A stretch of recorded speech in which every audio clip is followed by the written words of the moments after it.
Riverstone living is redefining later living with a strong focus on well-being, independence and community.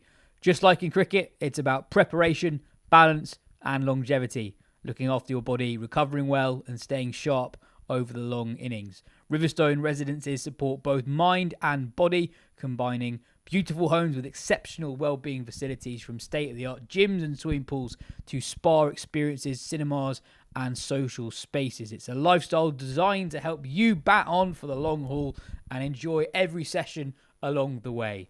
If you're curious, book a tour today at riverstoneliving.com. Hello and welcome to the Wisden Ashes Daily Podcast. After 15 years, 3.5 tours and 5,468 long, painful days, England have finally won a test match in Australia. Another bonkers day, an hour and a half into it. Australia were 82 for 3 in their second innings, leading by 126. 5 hours later, England have that elusive win just as the tour was threatening to derail completely. Remember, England were 16 for 4 yesterday and then 110 all out. It's their lowest first innings total in an away Ashes win since they were bowled out for 75 at the MCG in 1894. I'm Yas, and with me today over in Melbourne is Cam Ponsonby.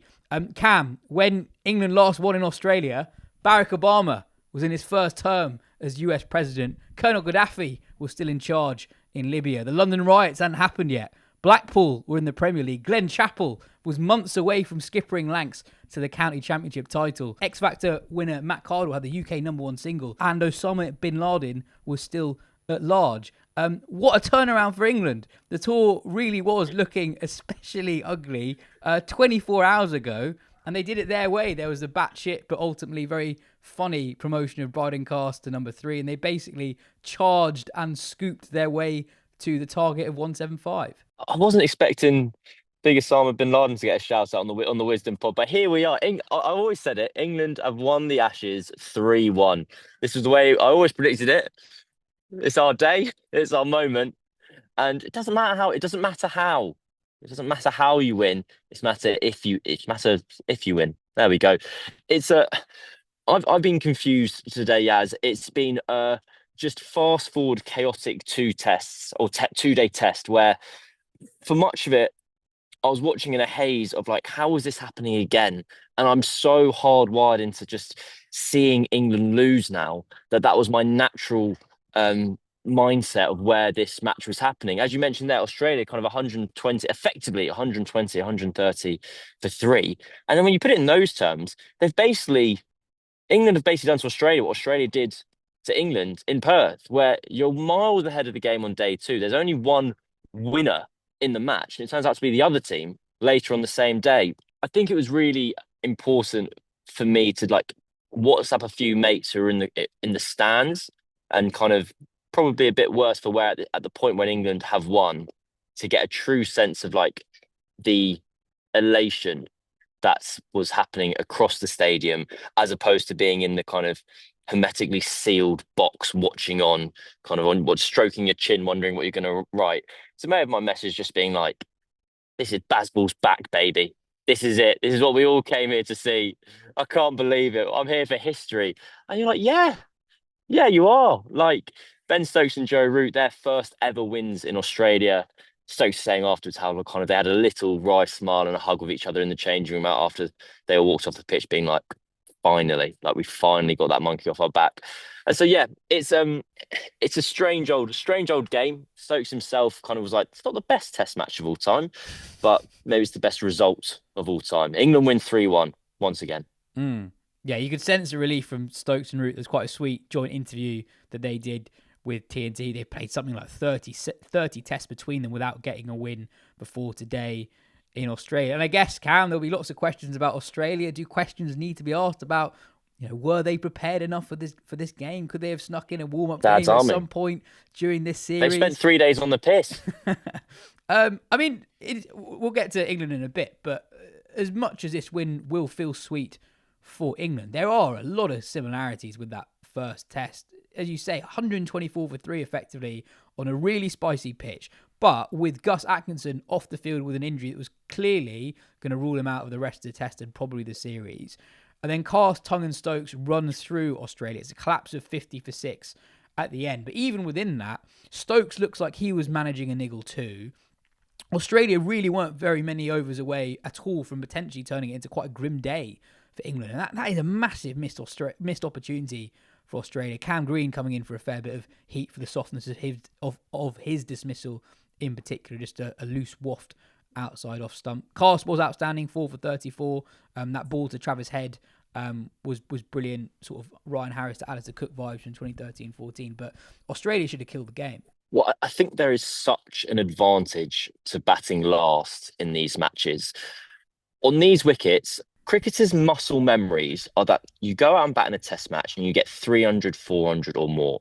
And so that's your natural bar that you set yourself. And when you don't have that finality of a total that actually, no, 175 is enough to win the match, people don't really know how to pace themselves. So Steve Smith said something really interesting in the presser afterwards, where he's gone, Duckett and Crawley came out and they've whacked it and they've softened the seam. And as soon as they did that, we couldn't get the ball to move anymore. And at that point, like the chase becomes that much easier. And he's inferring about how, like, when you're batting third and you're trying to set a total, you don't really know whether to stick or twist. He himself, when he was batting with Jai Richardson at the end, if you wanted any indication, I think Hemant Brar from Cricinfo tweeted this, that if you wanted any indication of how difficult the pitch was, Smith was taking singles from the first ball of an over when he was batting with Jai Richardson, the number 11, because he was like, any runs on this count. It's better for me to take this one and force Richardson to take face 5 than it is for me to hog the strike and try and get some boundaries away. What was the initial question? More about how much of a missed opportunity it was from Australia. Sorry. Bearing in mind that a lot of people listening to this would have just woken up and seen that England have won. I guess it is worth ramming home the point that Australia were miles in front, and we were actually looking at a potentially very grim day because of that injury to Atkinson. Cast hadn't started very well in his initial spell after opening the bowling again.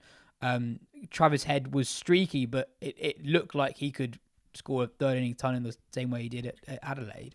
So yeah, it was a very dramatic collapse that happened very, very quickly. It's funny because I don't massively get the impression. I didn't feel that Australia were throwing something away at the time, because it always felt, because of the day and a half we'd had to that point, that flurry of wickets was going to come. It's why when England were only 70 away and still with 7 wickets in hand or whatever, it was like, you can lose 3 for nothing here. I didn't kind of think, oh, Australia, what are they doing? How are they playing this way? You had Travis Head being quite positive with his batting, but then when he was dismissed by a genuine, like, beautiful delivery from Bryden Cast, which was kind of Cast's redemption story in this test match. Having bowled poorly to left-handers across the series, he gets, as you said, that kind of Ryan Harris type ball to Cook, where pitches on middle leg, clips the top of off stump. And the main kind of thing that dawned on everyone in the ground was, oh, this one's going to end today as well.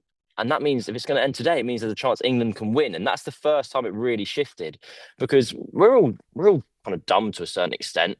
When England were 40 runs ahead at Perth on day one, it was, well, it isn't possible for Australia to win this test match. Like, England have had a better day. They're ahead, so they will win. The same thing happened here. Australia were 46 runs ahead overnight. We went, well, that's the last thing that happened. So that will continue to happen here. I do think that, without wanting to take away too much of a shine from England's win, I think whoever bats last this time wins. But the counter to that point is, I think England were so well set up for this. Yeah. And this was my frustration yesterday, where Brooke was the only one to really go foot down and challenge Australia, because England have Will Jacks with 5 T20 centuries at number 8. Like, this is what their team is made up to do. You can be ultra aggressive. You can take on the game when there is going to be a price on your wicket, when to just defend is to die, effectively. And here, when there was that clarity, England went, yeah, we can get there in kind of dramatic drips and drabs. We'll put Bryden Cast up to number 3, because actually, if he can even be at the crease for 20 runs, even if he only gets 10 of them himself, that assists us in taking down 170. It also means that at 5, 6, and 7, you've got Root, Brooke, and Stokes. That's such an easier way to chase the last 40 or 50 runs than if you're relying on Smith, Jacks, Cast, Atkinson to do the real hard bit at the end. Yeah, on the one hand, I want to say it was a missed opportunity from Australia, but I think they're on a bit of a hiding to nothing when England started bowling well, there were magic balls in the wicket, and they just had that kind of paralysis of choice where you don't really know what to do. You don't know whether to put your foot down or to kind of sit tight, let the ball get softer naturally, and then things get easier. Mm. Yeah, absolutely. I think the one thing I'd slightly disagree on, I think as much as batting last definitely helps, that was a very losable game for England at their start their innings. I Yeah, thought Duckett in particular showed real ticker after a real difficult tour more generally, but especially the last week or so. He was the one who really set the tone. He charged Stark early, got away with it a couple of times, but I think that was seeing Duckett back like that. I think yeah, was the signal that this is how we're going to do it this time round. He set the tempo. There was the scoop six off Nisa. Zach Crawley played maybe the best shot I've ever seen, the straight six off Nisa with Carey standing up to the stumps. Just some stats on Australia and how short this game was. Australia, this is from Nick Savage. Australia faced 79.5 overs in this game. It's the quickest Australia have been bowled out in a test. Twice been bowled out in a test since 1928. Andrew Wu said that Alistair Cook batted for 634 minutes for his MCG record of 244 in 2017. That is longer than the first three innings of this game combined.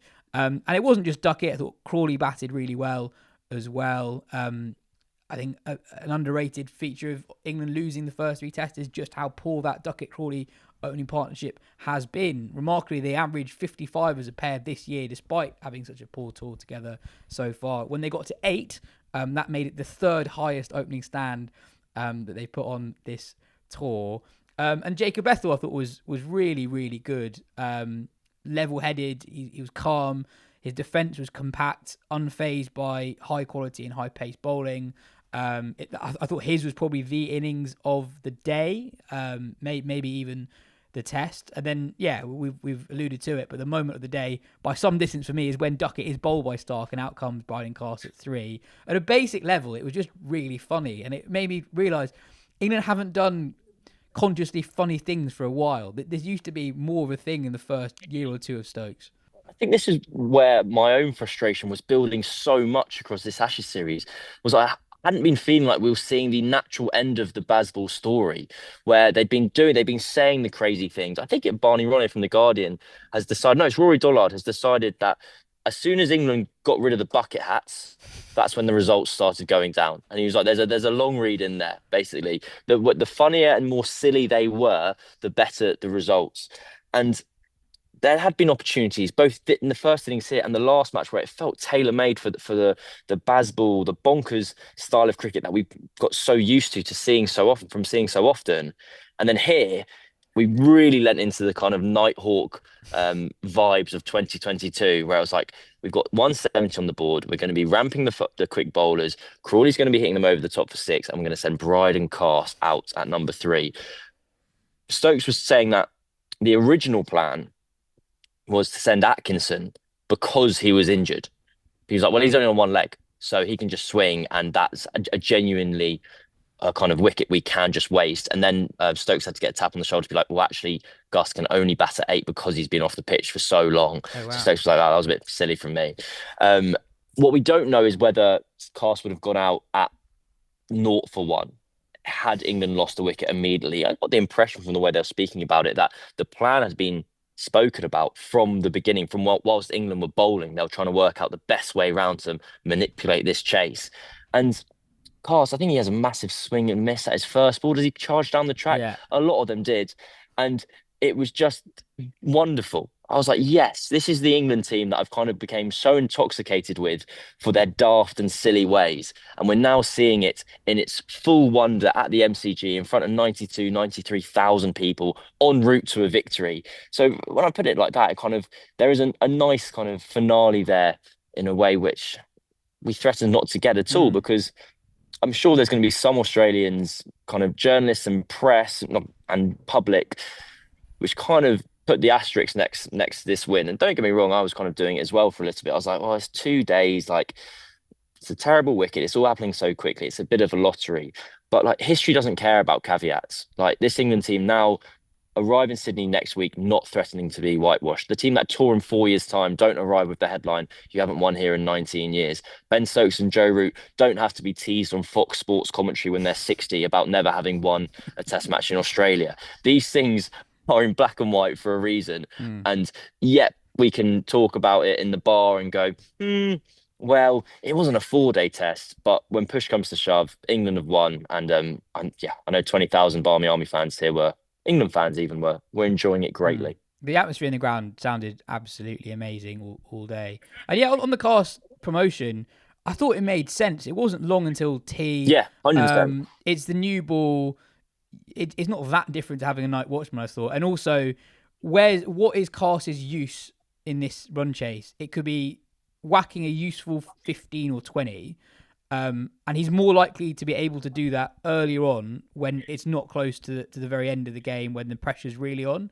If he was coming in at 9 or 10, I think that's much, much harder for him to swing from the hip. Anyway, he only scored 100%. he only scored 6, but it was the joint highest score of the game from a number 3. And there's a really good observation by Nick C on the Discord. He said, this sort of thing's actually quite normal in small run chases in the championship over the last few years. So Somerset have sent Miguel Pretorius up the order in similar circumstances because a quick 20 does just make quite a big dent on the total. So yeah, I was fully on board with it. And also it does just do weird things to the opposition. Australia's best bowler this test match, Scott Boland, he doesn't bowl until England only need 105 to win. It's 70 for 2 after 10 overs before Boland comes on. So England doing weird stuff in a game like this. This was more how they have had success. I'm not saying that this is the way to go all the time. I think conditions were absolutely perfect for them to do something like this.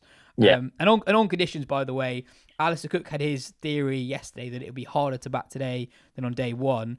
Borne out in the numbers, according to QuickViz, this was more extreme than on day one by measuring the percentage of balls that seemed above a certain degree of seam movement. And yeah, I think it was incredibly tough. I mean, just on the pitch, I think broad consensus that it wasn't a very good one. Steve Smith said it, Ben Stokes said it. I thought it was more up in the air at Perth, how the pitch was, and it was more bad batting at Perth here. But I thought even with that older ball in that England second innings, I thought there were just too many deliveries where a bowler doesn't really have to do that much to bowl like a totally unplayable delivery. And something that the ICC worry about more than lateral movement is inconsistent bounce. And I think there was inconsistent bounce today. Yeah. When there wasn't loads of it yesterday. Just finally, before we get to the after show, Cam, one question about, I suppose, the reaction in Australia. I've seen some journalists saying that today wasn't exciting, and almost writing off the result. I don't remember them saying this at Perth when it was almost identically an identical game of cricket, even though the pitch was slightly different. I know we don't want pitches like this all the time, and we're hearing from the curator tomorrow. Actually, he's doing a press conference. Incredible. And I'm sure he's not going to say this was the plan. But at the same time, I think writing this game off is a little bit unfair. It was very, very watchable. I've been having this debate with a couple of friends and colleagues today, in terms of, on the one hand, I think where the idea it doesn't count inverted commas comes from is that there's a little bit of fatigue. There's a little bit of kind of TikTok fatigue where it's like, we know we've seen this one before, and it's okay once, but we don't want to have this kind of lottery happening again. I think there's also the feeling that this pitch was more extreme than Perth. There was, as you say, more kind of bad batting. It was a reckless half an hour that threw the match away for England, where you could describe it to team error more so than you could here, where you go, Australia, you've kind of mucked that up, and that was your fault that you have lost that match here.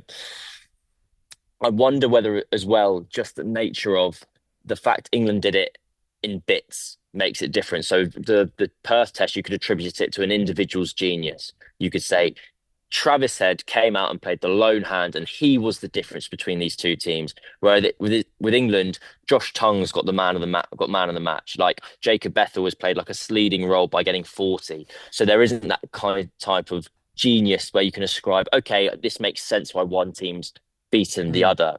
Like we said earlier, it's it has to count because it does count because it's it's a match which is down in the book as an England victory. And I've got this lovely thought in my head of like a lovely finale to the kind of moral victory storyline, that Sydney winning, that Australia winning Sydney, and it's a moral whitewash. And it's kind of like, there we go. If it wasn't for that pitch, we had a whitewash on our cards. Yeah. And yeah, I think there's an element of frustration there as well from Australia that if you have been the better team for the last two matches, the last three matches even, the last thing you want to do is provide like put chance back into the equation. So you just think, let's just prepare a good, proper cricket wicket and we should have their number. But as it happens, didn't happen. 3-1. England win 3-1. 100%. 100%. That pitch was a leveler for the two bowling attacks. Thanks to Riverstone for supporting the Ashes Daily. Luxury London living that keeps you independent, inspired and connected. If you don't feel like slowing down but enjoy more of life, head to www.riverstoneliving.com and get in touch with them for a tour today. That is it for the Daily Show. But if you want more from me and Cam, head to the after show on the Patreon.